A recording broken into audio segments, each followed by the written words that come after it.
Hi, Ozan. Welcome to Game Hype. We're really happy to have you on board today with us. And I hope we have a great session together. Hi, Mana. Thank you very much for inviting me to have a speech about game design. Today, I will talk about game design and production, about mobile hyper and hybrid casual games, and try to reflect my knowledge to the audience as best I can. Thank you so much. And I think uh, our audience will really enjoy this session because you're really experienced in this field. Yes, thank you very much. Okay, now I'm gonna share it.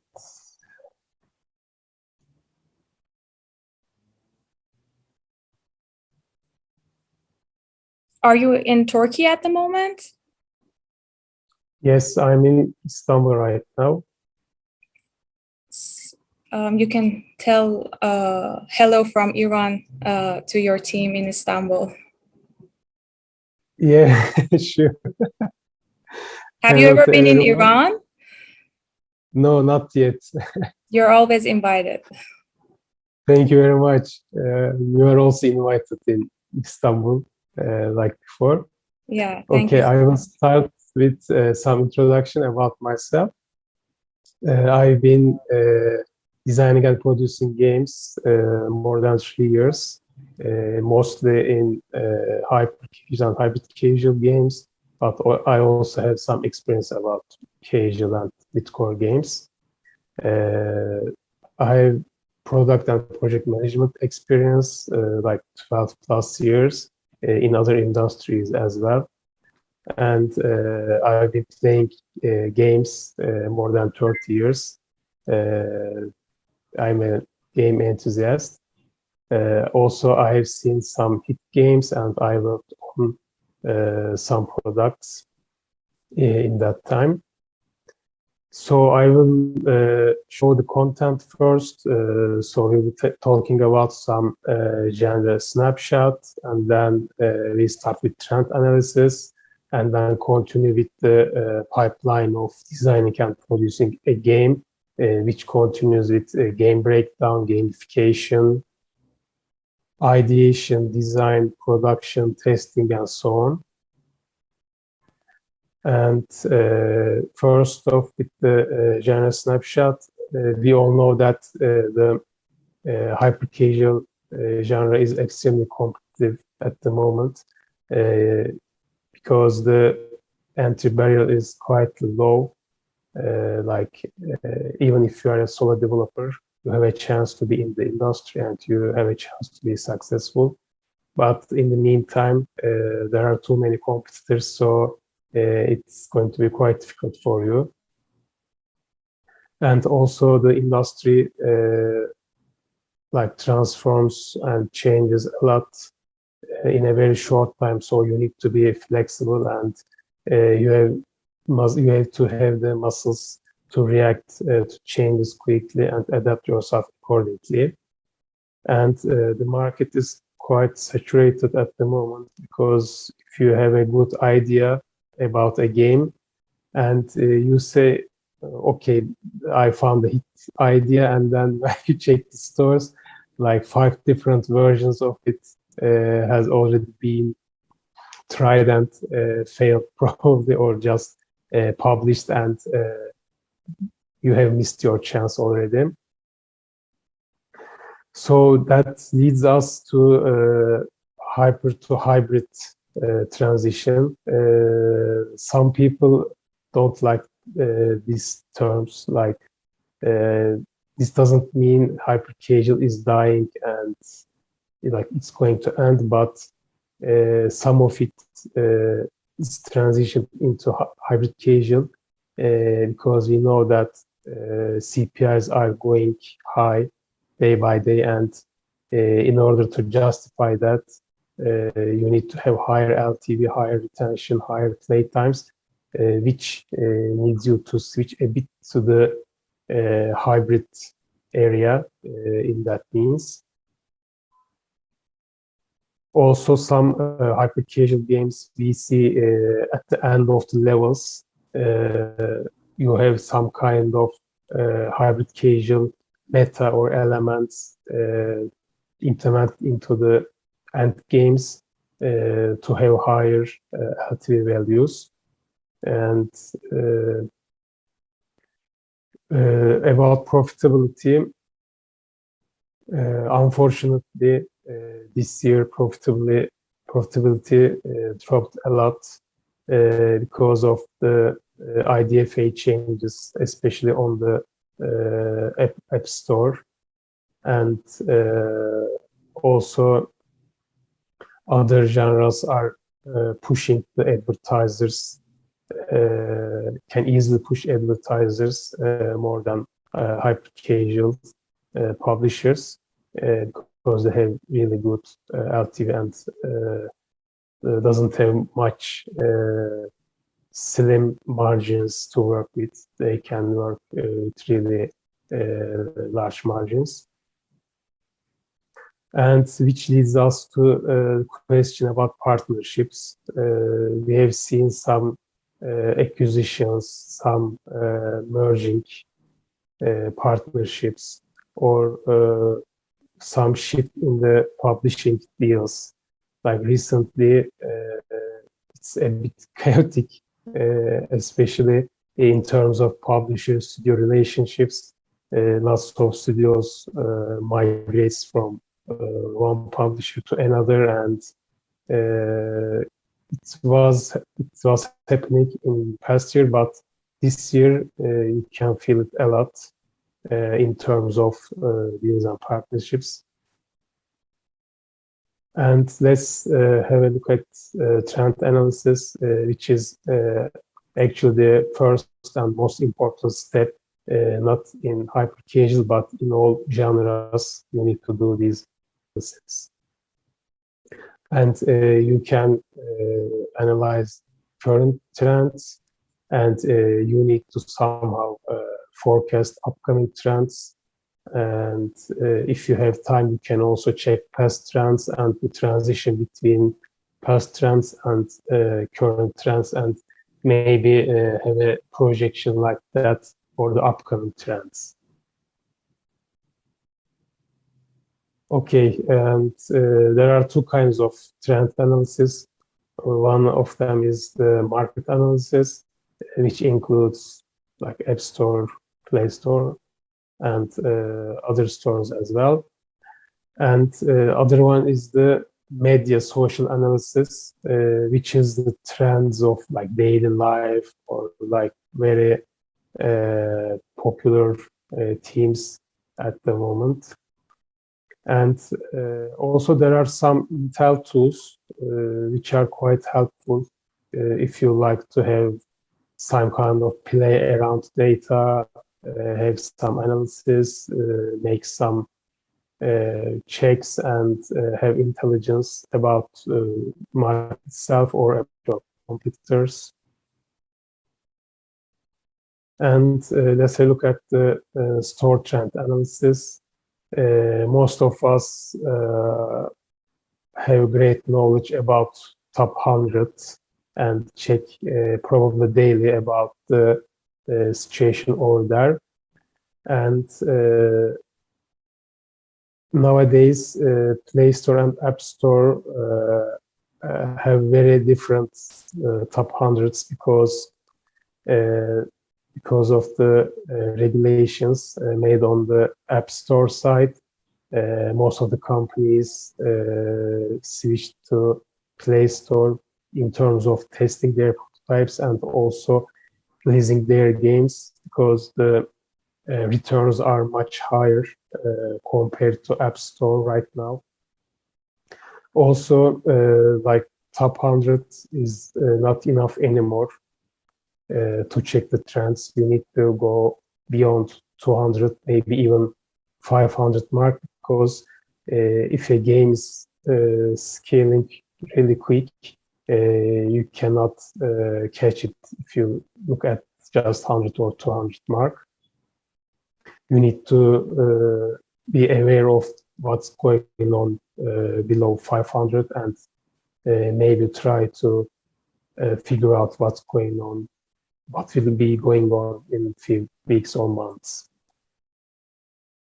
And also, not very related to our genre, but Steam and Twitch are also really good resources to check the gaming trends.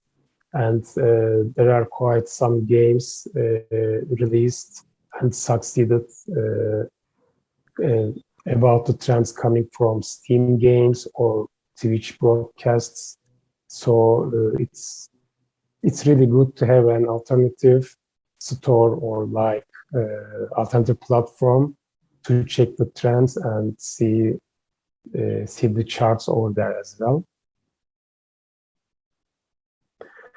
And after we check the store trends and we just choose ourselves, for example, 5 games, and we need to break down those games and see what's their objectives, like their mechanics, input, theme, graphics, and camera, characters, etc. And then we have an idea about like this is the current trend now, and then we need to follow up the current trends, but you may be too late if you want to follow up the current trends. So I advise you to just focus on upcoming trends and maybe try to design according to that. Also during game breakdowns, like I show you here all of the elements here about game breakdown, but normally a couple of them are more than enough to have a trend information for you and to ideate your just basics of the game.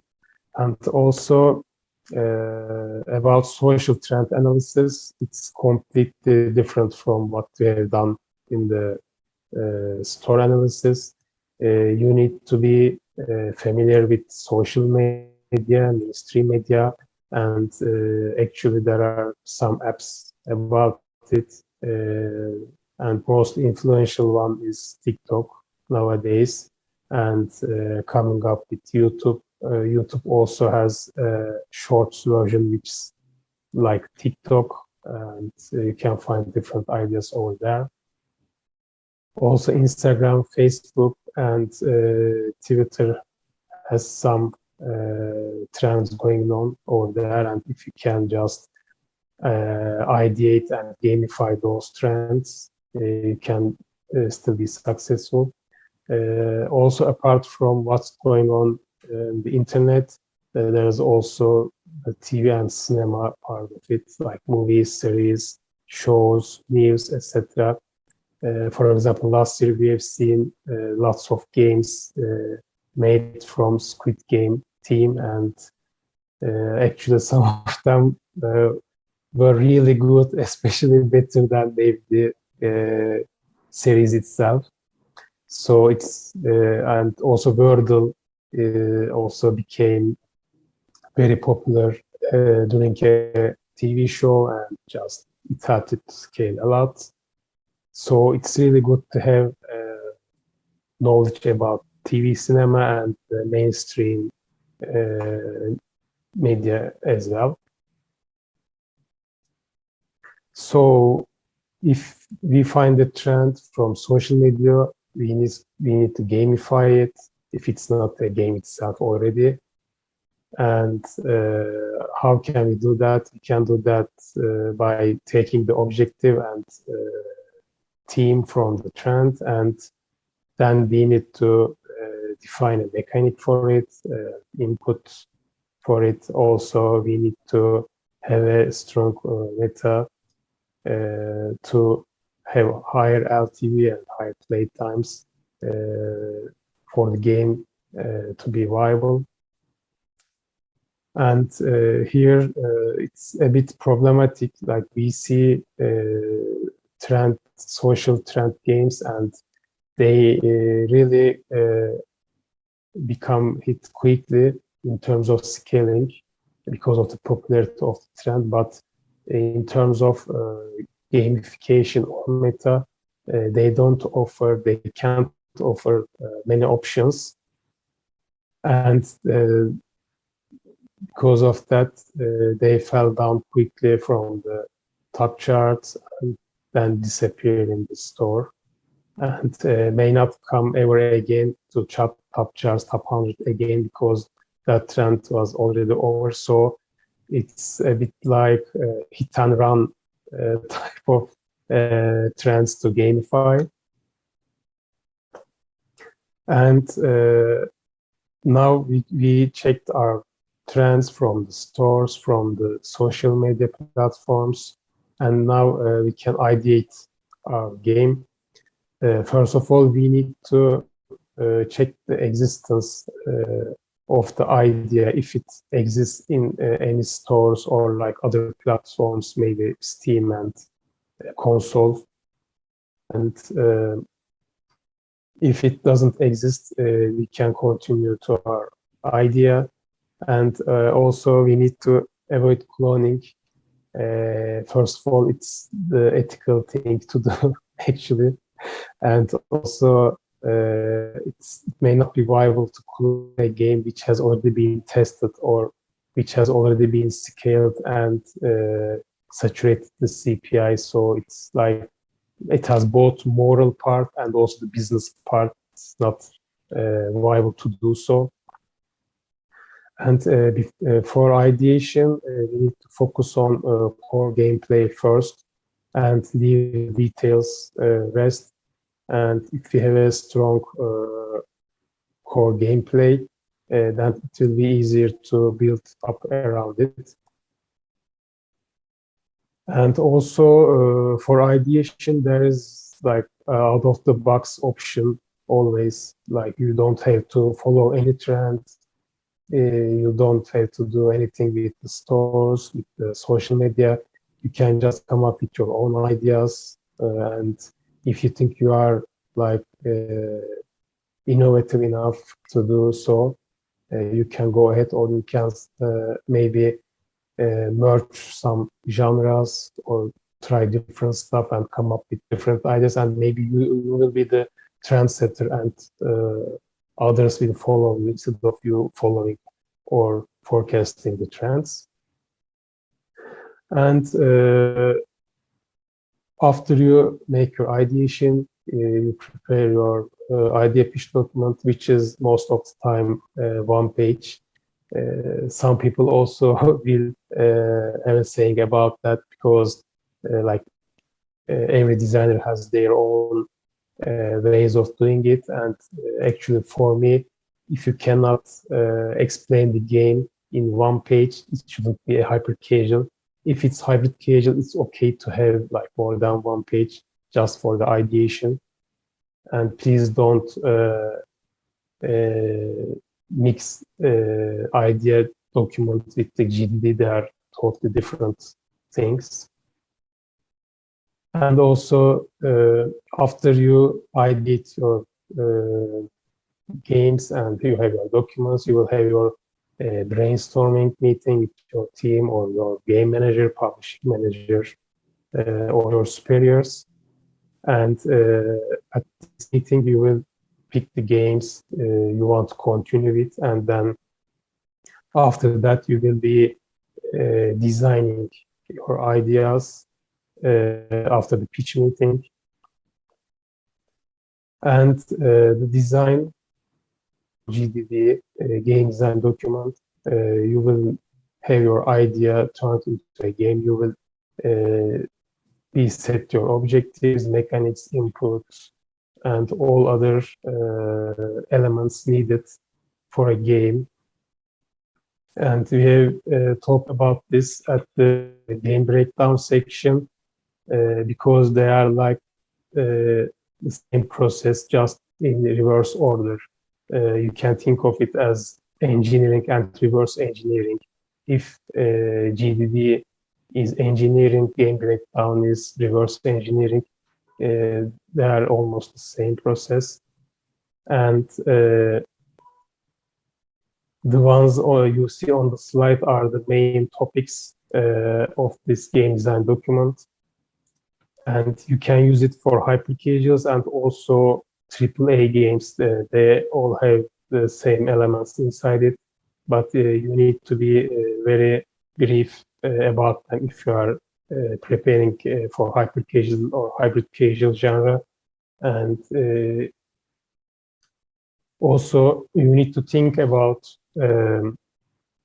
your meta and monetization during your designs, because if you don't design it for monetization, you cannot release the game probably, because something will be short in terms of marketing or business side, and your design may not be viable anymore.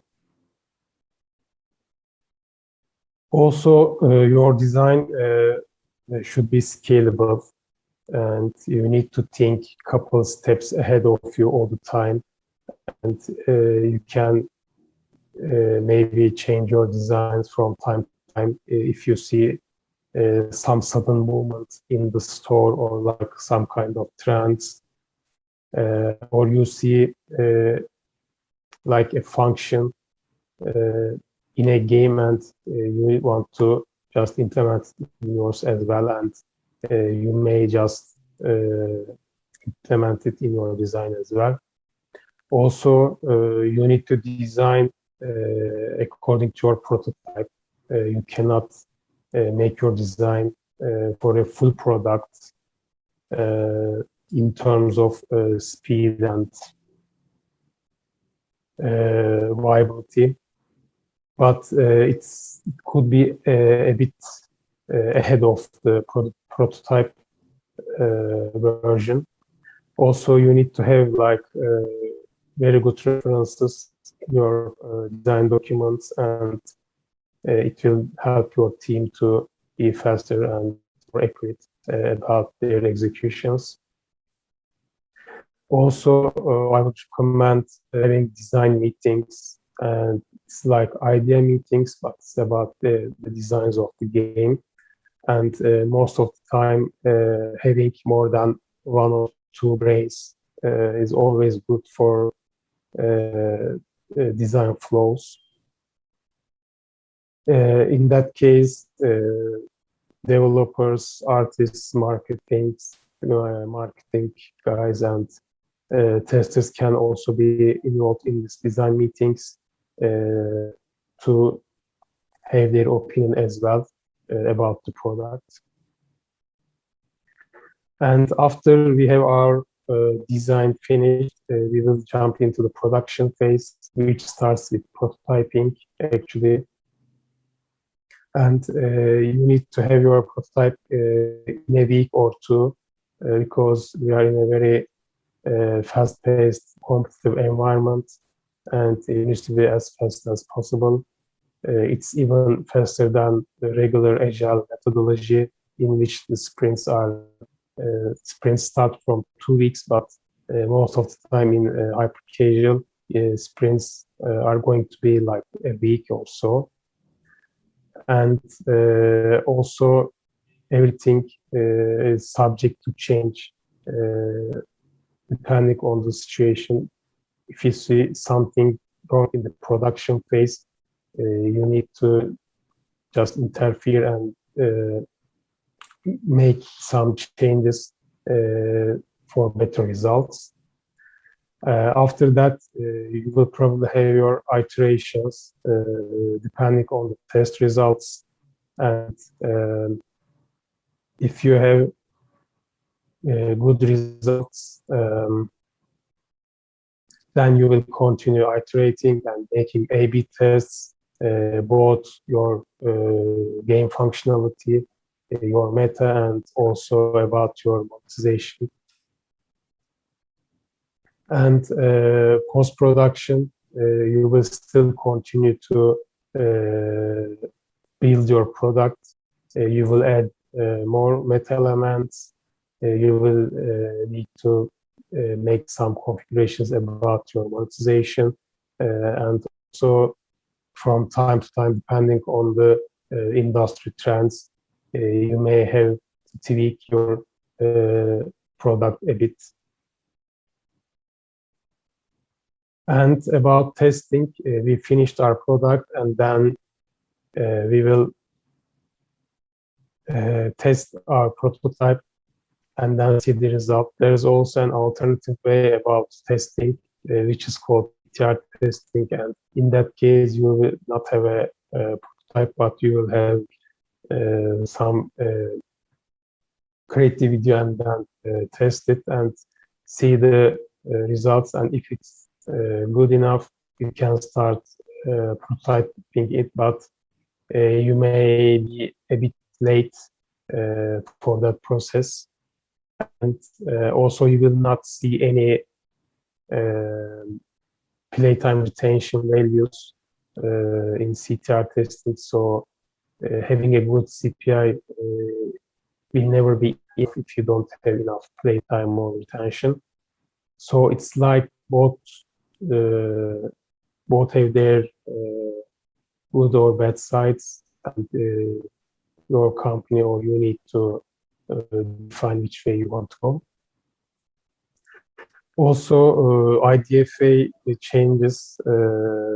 IDFA is called Identifier for Advertisers, if you don't know already, and it's like used for tracking users in terms of ads and show them relevant ads. So those changes made on the iOS side has a great impact on testing as well, because CPIs on iOS almost doubled compared to last year, and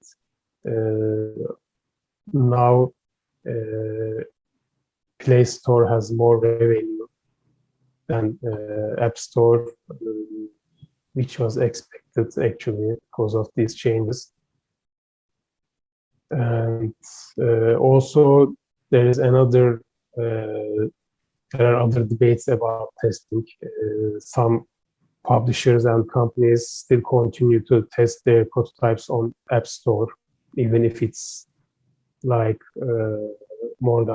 sometimes more than double the CPI compared to Play Store. Also, there's another debate about testing on Facebook and TikTok. Yes, we know that Facebook is still the benchmark in the industry, and but TikTok is also gaining lots of ground recently, and probably like next year maybe we will have to make our main tests on TikTok and maybe side tests on Facebook. And this is also another issue to be discussed. And about final words, you will have your rejected ideas and unreleased prototypes no matter what you do. And it's quite often to see your rejected ideas to be made by others and published by others. And also you may see them on the top charts as well. That's like pretty common in this genre. Also, same for your unreleased prototypes, and you will see maybe some of them gets cloned and a bit tweaks like camera angles, character, etc., and then they may also become hits. So I can say that if you believe that your concept is really strong enough in terms of your rejected ideas, you just try to make ideate again about it. Also about unreleased prototypes, if you think core gameplay is really strong, maybe you need to change the theme of the game, or maybe you are just ideating some part wrong. So here LTV versus CPI is really important in both situations, usually CPI is the first metric that's checked for the viability or marketability of the. But since the situation in the market, I think LTV is going to be much more important to be checked in terms of playtime and retention. And maybe that's why hyper casual is a bit transitioning into hybrid casual genre to have more playtime and retention, which yields better LTV. And also, I wish you good luck in your games, and thank you for playing. Thank you so much. It was really educational and informative for me, and I think it will be the same for our audience. So I just wanted to ask a question about some of the points you mentioned. For example, you mentioned that actually at the moment, maybe the market is a little bit saturated and the competition is higher. So I would like to know, because you were involved in many successful projects, do you have any kind of advice for the teams and studios who are working in hyper casual genre? How can they increase their success rate? Is there, I don't know, maybe a kind of shortcut for doing that? Yeah, I mean, you ask in terms of ideas or like in terms of business approach, which way? Ideas, I guess. Yeah, ideas. I mean, the market is also saturated in terms of ideas. So what I can say is that instead of following the trends, current trends or current ideas, we need to find better or different ideas and try to build around them and to become a setter or pioneer in a new genre. Especially recently, we saw that after arcade idols, we saw incremental idols and puzzle idols, and always different stuff are coming through. So trying those stuff, I think, will be better to achieve success. Thank you. And do you think maybe after TikTok is more prevalent in terms of using it for user acquisition, how do you think it will impact the whole industry? Yeah, actually, like 5 years ago, players of hyper casual players grew up 5 years older, so they will have more impact on the genre. Also, they need different approach for them as well in terms of ideas, designs, and marketability. Facebook and other platforms belong to Facebook. They are mostly used by mid and over mid ages, so it's like passing through, and in the future probably it will not be used for hyper casual genre, and TikTok, Snapchat, maybe some other new platforms will be used for testing. Mm-hmm. Thank you so much, Ozan. It was really nice having this session with you, and I hope best of luck in your job. Returning to play again and again. Mm-hmm. So can you tell us a little bit more about the techniques we can use to engage the users more? Yes, it is. You need to use your meta correctly. Like, for example, building and decoration meta is very famous, but if you combine it with a racing game, maybe it will not be viable. So you may want to upgrade your car or your parts of the car in that case, instead of like decorating your house or your garden. That will be completely different. So you need to use meta elements that's related to your theme and also your users' expectations in this case. Oh, thank you. I will start the translation. من از اوزان پرسیدم که خب خیلی تاکید کردش که خیلی وقتا ما باید به گیم دیزاین اهمیت بیشتری بدیم تا خود بخش ایده پردازی و توضیح داد که خیلی وقتا با توجه به اینکه خیلی مثلا یک ایده وجود داره و اون ایده رو میان یکم تغییرش میدن، مثلا زاویه دوربین رو عوض میکنن یا یه تغییر کوچیکی توی اون ایده میدن و بعد یه تایتل مثلا موفقی حتی ممکنه از توش در بیاد که عملکردش و KPI هاش متفاوت بوده با اون ورژن قبلی. خیلی میتونیم روی این موضوع کار کنیم که دیزاین بازی به چه صورت باشه که ریتنشن بالایی داشته باشیم و بتونیم کاربرها رو اینگیج بکنیم. در مورد اینگیجمنت ازش پرسیدم که چجوری میتونیم این اینگیجمنت رو تو سطح بالایی حفظ بکنیم و توضیح دادش که به متاها مثلا خیلی باید توجه کنیم. مثلا اگه یک بازی ریسینگ داریم میتونیم دکوریشن ها و فیچر هایی بذاریم که کاربرا هی مجبورشن آپگرید کنن و از اون فیچر ها استفاده بکنن. And can you tell us about the document pitch that you mentioned? Because I think you mentioned that they're very useful, and I think sometimes the studios don't focus on documenting their ideas or their games. So can you tell us about how it can be useful and practical for studios to use these document pitches? Yes, for ideations, most of the time one page should be enough to present your ideas, like half of it as visuals, half of it as text. And if it's understandable this way, it could be a great idea to execute.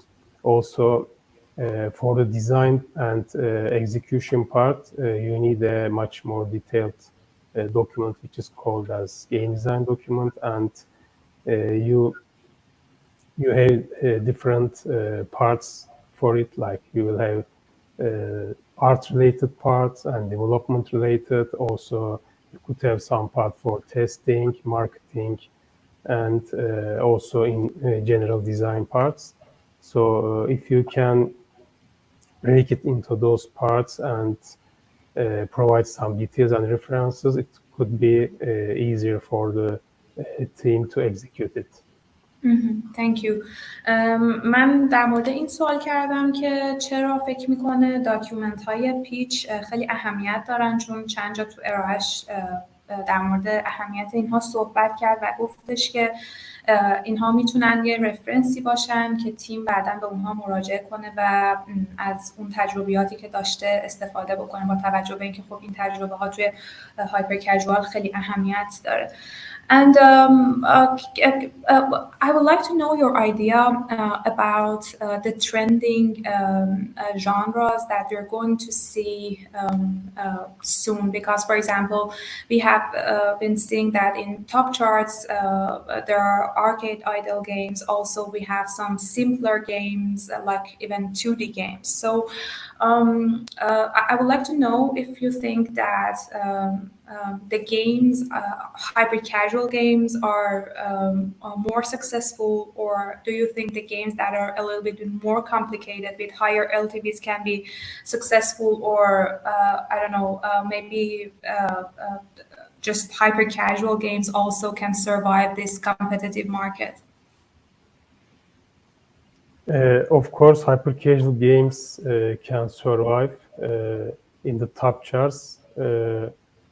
Right now, as far as I can see, games providing longer play times and having strong meta are in top 100 right now, whether they are hybrid casual, or casual games, because it's now like more than half of it looks like casual or mid-core games, because they can have great margins to advertise their games and just stay in top 100 for a long time. But that doesn't mean that regular like runners or other lightweight hyper casual games can also scale a lot especially if they use the teams that are popular right now. Can you tell us a little bit about the trending themes, the trending genres at the moment? Generally, during summer, muscle and beauty kind of themes are very popular, which recurs every year actually. There could be other themes coming and going during these times, but usually it could be a safe bet to focus like those seasonal trends if you are not certain about the upcoming trends in terms of themes or mechanics as well. You mentioned beauty themes, and what was the other one? Muscle related, Muscle. like making muscles or some kind of Doing sports. sports and things like that. من از اوزان در مورد این پرسیدم که چه بازی هایی میتونن خیلی موفق بشن در حال حاضر با توجه به وضعیت مارکت و گفتش که بازی هایی که میتونن LTV بالاتری داشته باشن و کاربرها رو زمان طولانی تری توی بازی نگه دارن. و در مورد ترندینگ ژانرها ازش سوال پرسیدم و گفت تم‌هایی در طول تابستون خیلی بهشون توجه میشه و مورد توجه قرار میگیرن که مربوط میشن به بیوتی و ورزش کردن و عضله سازی. حالا میگفتش که این یک در واقع سیزنالیتی داره و فصل به فصل در تابستون تکرار میشه. I think I asked most of the questions our attendees had, and I would like to thank you again for having this great talk and joining us for the Q&A session. Thank you so much for being with us, and I hope you enjoyed this experience with us. Thank you very much for inviting to this great event. I hope it will continue in great hype. Thank you so much. And I think you can be in touch if our attendees had more questions. Sure. And yeah, thank you so much. Thank you very much.